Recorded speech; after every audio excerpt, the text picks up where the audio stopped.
Dark Gathering is a horror anime airing this season with 25 episodes that surprisingly does a good job sticking to the genre.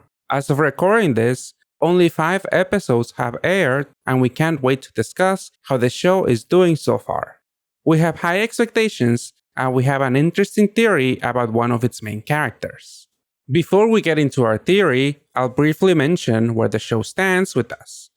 Dark Gathering has done a great job sticking to horror tropes. Usually when I hear horror anime, I instinctively dismiss it since horror anime is hard to execute. Usually what I expect from horror is a combination of body horror, jump scares, unsettling environments and situations, and dark forces looming over the main characters. No anime so far has done a good job employing these factors. But to be honest, maybe I just haven't watched enough horror anime.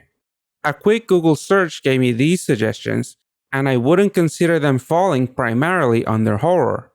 Dark Gathering so far has checked some of these boxes. There's gross overgrown nerves, ghosts trying to make you off yourself, possessed videotapes, cursed dolls, ghosts using umbilical cords as lassos, and an X-ray hentai shot. After watching 5 episodes of this, I am more open to the idea that maybe animated horror could work. If y'all have any suggestions, leave them below. Dark Gathering follows Keitaro, a recent high school graduate trying his best to live a normal life. He has always been able to sense the supernatural, but he swore off any involvement with the occult after being cursed with his childhood friend. He felt very guilty over what happened, so he fell into a depressed state and became a shut-in. He goes back to school and comes out on top of his class. Everything is looking up. He even got a job as a tutor for young kids.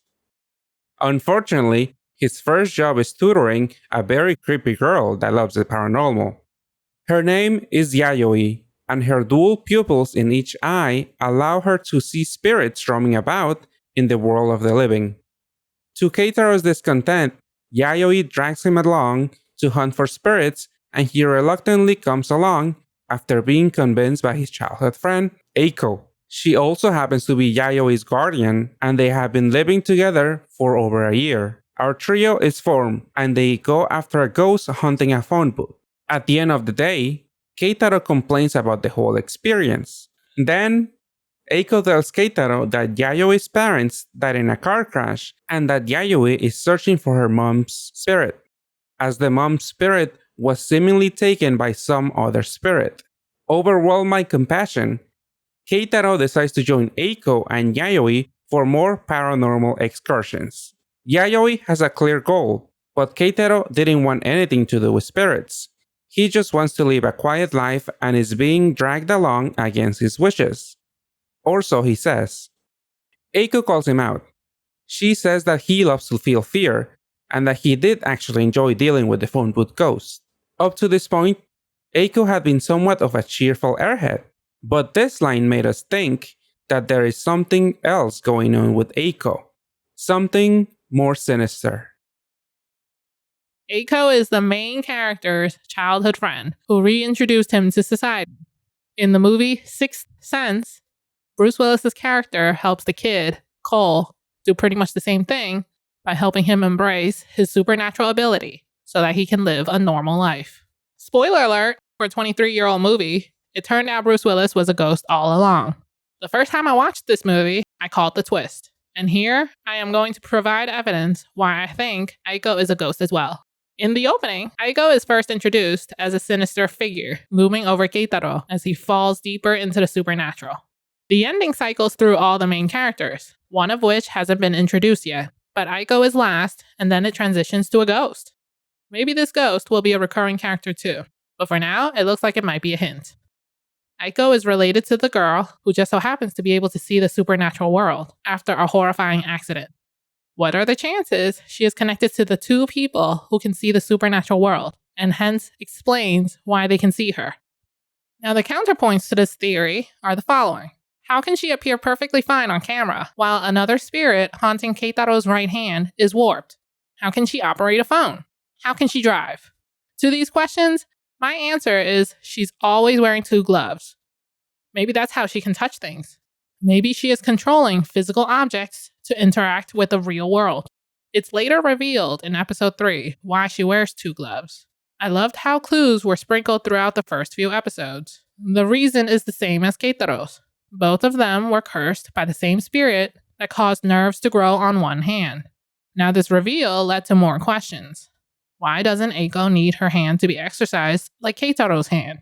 How come she always wears gloves on both hands if she only hurt her left hand? How or why did the curse hurt their hands? In episode 2, we see the first person outside the main trio to interact with Eiko, Keitaro's grandma. It was weird how she only acknowledged Keitaro and Yayoi at first. There were multiple instances where Keitaro's grandma did not acknowledge or speak with Eiko. When the grandma did refer to Eiko, the conversation felt unnatural. That was a weird goodbye and response. Maybe the grandma was just saying goodbye to Yayoi, who was in the car, or maybe the grandma can see Eiko too, because she's also in tune with the supernatural. Maybe Eiko is a pretty convincing ghost passing as a human that the grandma did not suspect a thing. However, the biggest counter-argument disproving this exact point happened in episode 4, when the trio visited a college campus. A group of students recognized Eiko as Japan's representative in the International Olympiad in Informatics. This means they can all see her.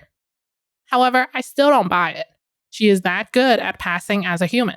This school is also very suspicious, especially since there's a bogus class on urban legends. How is this a real class? Is this even a real school? Also, it turns out one of the students was possessed by a ghost, so there might be something going on in this university. Maybe this university is a hotbed of the supernatural, causing Eiko's presence to not stand out. I still think it's worth taking a closer look at Eiko because of her manipulative behavior, especially when it comes to her relationship with Keitaro.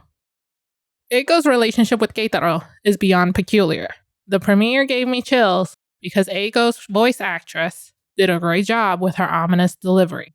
She completely sold me that there is a deeper layer underneath the easygoing, cheerful childhood friend. While we know why Yayoi pressures Keitaro to entangle himself with the supernatural, we don't know Eiko's endgame. Funnily enough, Keitaro's first reaction to Yayoi is, she's definitely not human. But here I am thinking Eiko is the abnormal one. Eiko's relationship with Keitaro seems totally normal at first. She seems to know Keitaro inside out, but later on, we see how obsessive Eiko is.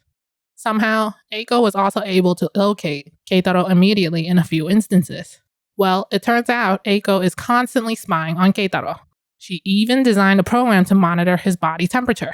She did all of this because she loves the supernatural phenomena, and she loves Keitaro, but this all seems like an unhealthy obsession. She's selfishly tangling Keitaro with the supernatural since she's addicted to both. She even had a secret closet plastered with photos of Keitaro and ghosts. All of this is straight up serial killer behavior. Eiko's relationship with Yayoi is also worth looking at. Yayoi is Eiko's middle school aged cousin, who is a little too eager to face off against the paranormal. Eiko had no problems with her keeping dangerous spirits in her room, because nothing bad had happened over the 1.5 years they've lived together. That's a pretty weak excuse, and still doesn't convince me that Eiko should be taking care of this child.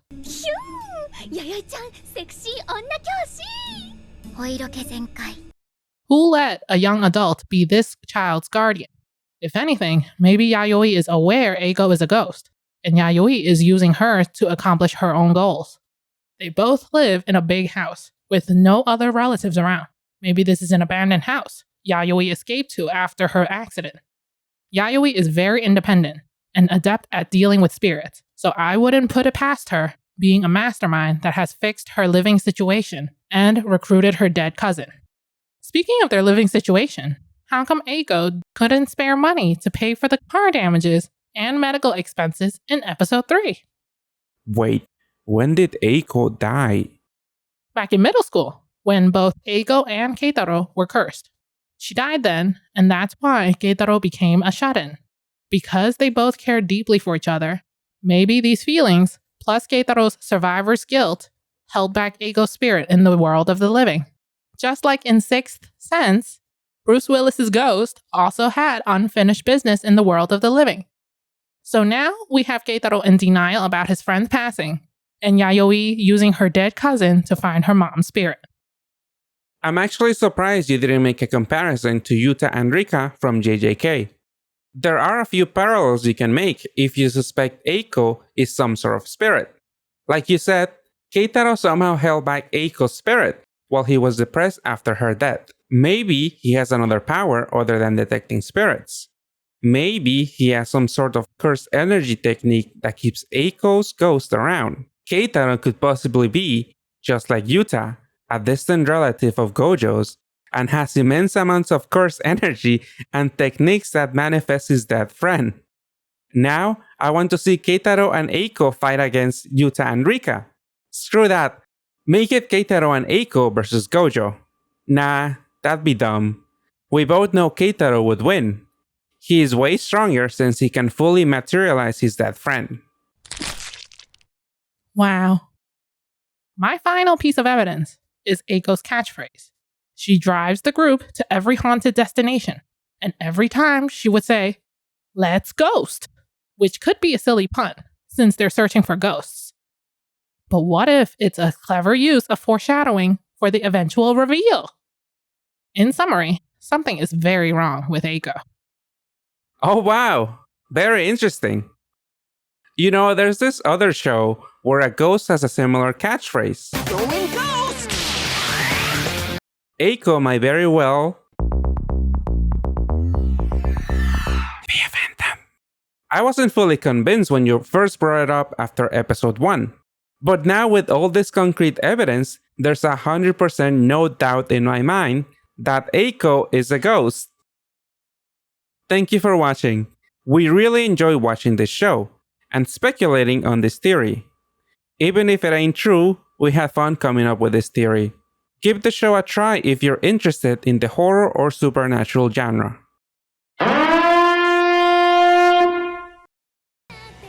志願の果て、三途の川を渡り、彼岸に足を踏み入れて。